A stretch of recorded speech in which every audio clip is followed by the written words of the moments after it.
Good afternoon, all of you. I hope you are good and well. आज भी मेरा एक टॉपिक लेके आया हूँ जो बजट आ गए, बजट की घोषणा भी हो गई और कोई धरातल पर मतलब इतने सालों का बजट कभी धरातल पर किसी भी सरकार का धरातल पर नहीं उतरता है। एक्चुअल में छोटी छोटी घोषणा जैसे मुफ्त बिजली, मुफ्त गैस सिलेंडर, ये कुछ एक धरातल पर उतरती है।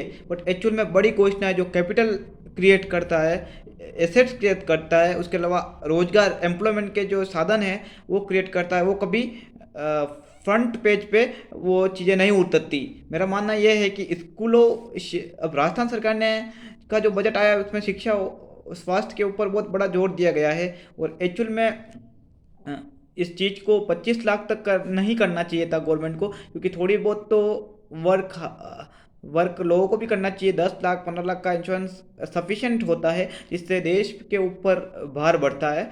तो इसका मैं विरोध वो करता हूँ। और केंद्र का सरकार का बजट तो जो एमएसएमई और दूसरे इंडस्ट्री के सेक्टर में आया है, एग्रीकल्चर के लिए कर्ज कर्ज कर्ज जो शब्द लिखा होता है इतना दे देंगे, वो कर्ज 20,000 करोड़ वगैरह। तो ये not a sufficient for agriculture industry. और अभी सरकार ने ऐलान कर दिया कि गेहूं की बिक्री खुले बाजार में की जाएगी। गेहूं का जो आरक्षित दर है 2125 रुपये, 1025 रुपीज़, जबकि आप दूसरे फॉरेन कंट्रीज में गेहूं के वीट के भाव दे खोजने चाहिए। पंजाब सरकार के होटलों ढाबों को नहीं खोलने देती। और उदयपुर में, आई बिलोंग टू उदयपुर, तो उदयपुर सिटी में भी बहुत सारी होटलें वगैरह खुल गई है। तो तो किसानों की उपज ये बहुत कम भाव में ले रहे हैं सारे होटल्स वगैरह। तो किसान संगठन को मेरा आग्रह है कि आपको इसके लिए प्रयास करना चाहिए, या तो फिर अपनी उपज, मैं खुद इसमें शामिल हूँ, तो अपनी सबकी उपज बंद कर देनी चाहिए, प्रोडक्शन करना बंद कर देना चाहिए। अपनी इंस्टॉलमेंट भरने के डर से किसान ये अब प्रोडक्शन चालू रखते हैं। तो मेरा मानना है कि कॉस्ट को एग्रीकल्चर में वीट राइस और सारी एक्सपोर्ट को बैन क्यों नहीं हटाते आप? एक्सपोर्ट पर बैन क्यों लगा रखा है आपने? एक्सपोर्ट पे बैन हटाया जाए। और उसके अलावा जो किसानों को केसीसी में और दूसरे बड़े बड़े स्ट्रक्चर जैसे ग्रीन हाउस, पोली हाउस में सब्सिडीज तो प्रदान करती है गवर्नमेंट, और उसमें लोन में भी एक सुविधा दे, इसका प्रचार प्रसार बढ़े, एग्रीकल्चर के लिए और बजट को बढ़ावा देना चाहिए था, जो कि नहीं हुआ। और यहाँ पे राजस्थान में भी government vacancy one time settlement के बाद फ्री तो हो गई, तो बट ये है कि घोषणाएं आधिकारिक रूप से नहीं, किस क्षेत्र में कितनी की गई, कितनी की जानी चाहिए और क्या कर सकते हैं वो नहीं किया गया। तो मेरा मानना है, एक तो एग्रीकल्चर को बहुत ज़्यादा बढ़ावा देने से रोजगार बढ़ने की संभावना ज़्यादा रहेगी, और एग्रीकल्चर को ही इंडस्ट्री में कन्वर्ट करने की कोई पॉलिसीज़ नहीं आई है यहाँ पे।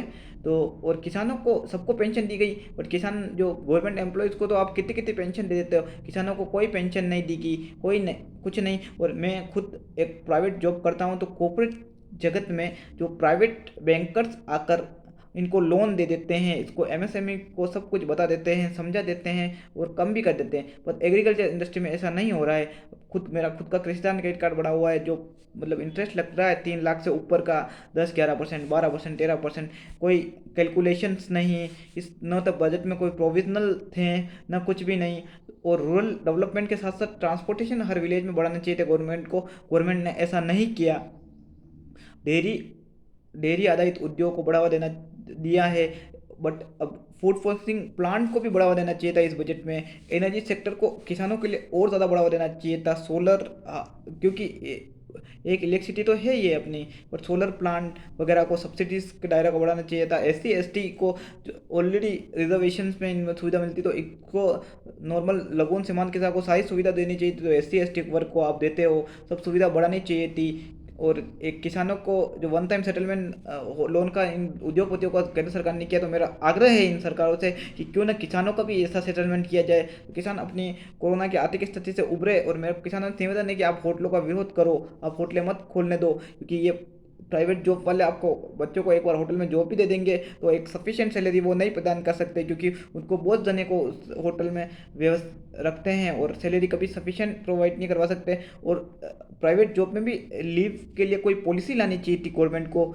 जो गवर्नमेंट नहीं लेके आई, क्योंकि प्राइवेट में कर्मचारी रिटायर्ड वगैरह होते हैं, तो उनको कोई मामूली से रकम मिलती है, उससे उसका घर तो क्या, उसका मतलब 2 3 4 महीने का खर्च भी नहीं निकल सकता, ज़्यादा से ज़्यादा 4 महीने का खर्च भी नहीं निकल सकता एक नॉर्मल लाइफ भी अगर बिलोंग करे तो। उसमें भी पेंशन की सुविधा होनी चाहिए थी, उसमें रिटायरमेंट के बाद बननी चाहिए थी, और कम से कम 2.5 3 हज़ार रुपये पेंशन देनी चाहिए थी राजस्थान गवर्नमेंट को भी, जो ऐसा नहीं हुआ।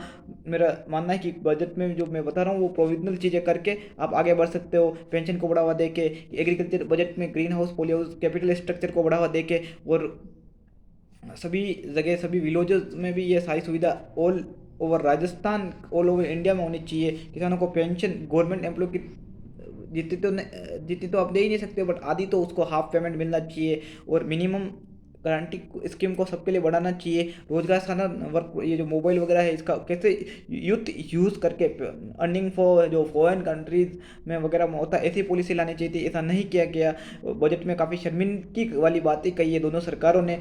कि सरकार को मैं पर्टिकुलर वे में न तो कांग्रेस को सपोर्ट करता हूँ, न बीजेपी को सपोर्ट करता हूँ अर्थव्यवस्था के दृष्टि से, लेकिन मैं चाहता हूँ कि अर्थव्यवस्था घाटे का सौदा न बने, एक बेनिफिट का सौदा बने। ऐसी स्कीमें लानी चाहिए थी, क्योंकि ऐसी स्कीमें अभी तक नहीं बनी है। ये मामूली मामूली खुश करने के वाले या वोटिंग स्कीमें जो लेके आते हैं दोनों सरकारें, इसे नाक खुश करने वाले। तो सबसे ज़्यादा लॉस जो सहन कर रहा है, एक वर्ग सहन कर रहा है किसान और उद्योग जगत को, इनको सारी सब जगह प्रॉपर्टी ली जा रही है और लोगों से फर्जी रजिस्ट्रियाँ कर भी करवाई जा रही है। इसके खिलाफ लोगों को आवाज़ उठानी चाहिए किसान वर्ग से, और किसान बड़े संगठन से मेरा अनुरोध है कि आप भव्य आंदोलन करें। किसानों को अभी खुले बाजार में ये गेहूं की बिक्री कर रहे हो और आप उसके ऊपर भी कदम नहीं उठा रहे हो, तो इससे गेहूं के अगर दाम ही घट जाएंगे तो किसान को कहाँ से टन मिलेगा।